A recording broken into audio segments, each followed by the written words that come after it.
গোপালগঞ্জের মাটিতে বলে যাচ্ছি, 294টা বিধানসভার মধ্যে হয়তো 34টা সিট আইএসএফ দিয়েছে। যদি আগামী 4 তারিখে 34টা সিটে যদি নাও হেরে যায়, আমার নামে কুকুর পুষে রাখবেন, এটা আজকে দায়িত্ব নিয়ে বলে গেলাম। লড়াইটা কঠিন নয়, 2021-এ লড়াইটা কঠিন ছিল। রাজনীতির ময়দানে তখন নতুন এসেছিলাম। আইএসএফ সম্পর্কে একটা বাজে ধারণা তৃণমূল কংগ্রেস ছড়িয়ে দিয়েছিল, কিন্তু স্রোতের বিপক্ষে গিয়ে বাংলার মানুষ প্রমাণ করেছিল যে আইএসএফ সঠিক পথে আছে। 2021-এ নির্বাচনের লড়াইটা অনেক কঠিন ছিল। বিজেপি এনআরসি সিএ করে দেশ থেকে তাড়িয়ে দেবে, তৃণমূল নাকি আটকে দেবে, এই নামে ভোট হয়েছিল।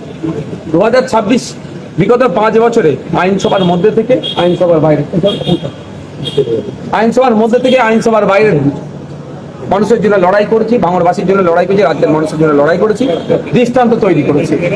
বিধায়ক হিসাবে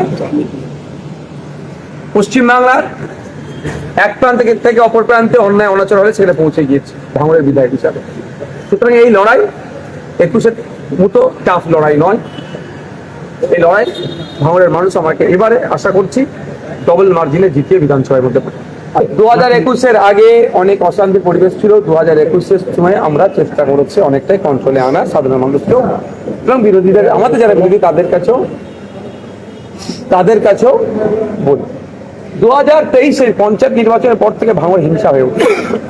যেই শওকত মোল্লা সাহেব দায়িত্ব পেল, যে notorious criminal human rights commission ঘোষিত, যে দায়িত্ব পেল তারপর থেকে ভাঙড় হিংসা হয়ে উঠেছে 2024-এর লোকসভা নির্বাচন। তবে নির্বাচন কমিশন এবারে নির্বাচনে উনি অনেক শক্তপক্ষ ব্যবস্থা গ্রহণ করছেন। আমরা বারবার বলে এসেছি, চিঠিও করছি যে ভাঙড়ে কালোবাজারি বা ব্ল্যাক মানির আদান প্রদান হচ্ছে, এটাও জানিয়েছি।